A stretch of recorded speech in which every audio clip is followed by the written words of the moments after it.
আজ আমি একটা খুবই সহজ রান্না দেখাবো, যেটা বাঙালিদের ঘরে খুব পরিচিত একটা রান্না। সেটা হচ্ছে আম ডাল। তো আম ডালের জন্য আমি একটু মসুর ডাল ভিজিয়ে নিয়েছি, আর দুটো আম নিয়েছি, যেটা আমি ইন্ডিয়ান গ্রসারি থেকে নিয়ে এসেছি। আগে তো যে আম ডাল আমরা খেয়েছি গাছের কাঁচা আম দিয়ে, যেটা খুবই ফ্রেশ, এটাও ফ্রেশ লাগছে, এখন দেখা যাক।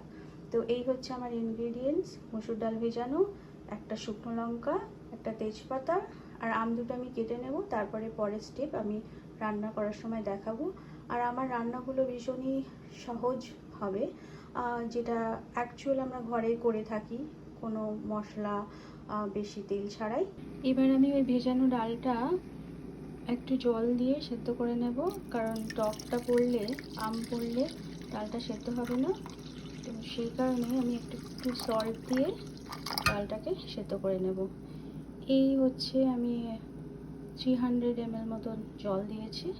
একটুখানি এই পাত্রটা নিলাম, এর মধ্যে একটু সর্ষের তেল গরম করে নিয়েছি, দিয়ে এর মধ্যে তেজপাতা আর সেই শুকনো লঙ্কা একটু পাঁচফোড়ন দিয়ে দিলাম। এবার এই আমটা আমি একটু নাড়াচাড়া করে নিলাম। একটু ভাজা ভাজা হয়েছে, একটু ভাজা করার দরকার নেই, একটু অপশনাল। এবার এর মধ্যে আমি সেদ্ধ করে রাখা ডালটা এতে সামান্য একটু হলুদ দিয়ে দেবো, তাহলে কালারটা ভালো আসবে।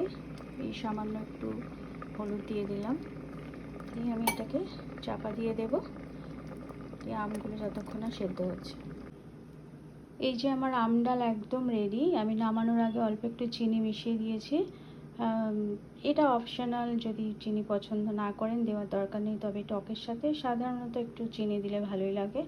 তো আমি এরকম হালকা রেখেছি, যেটা আমার পছন্দ।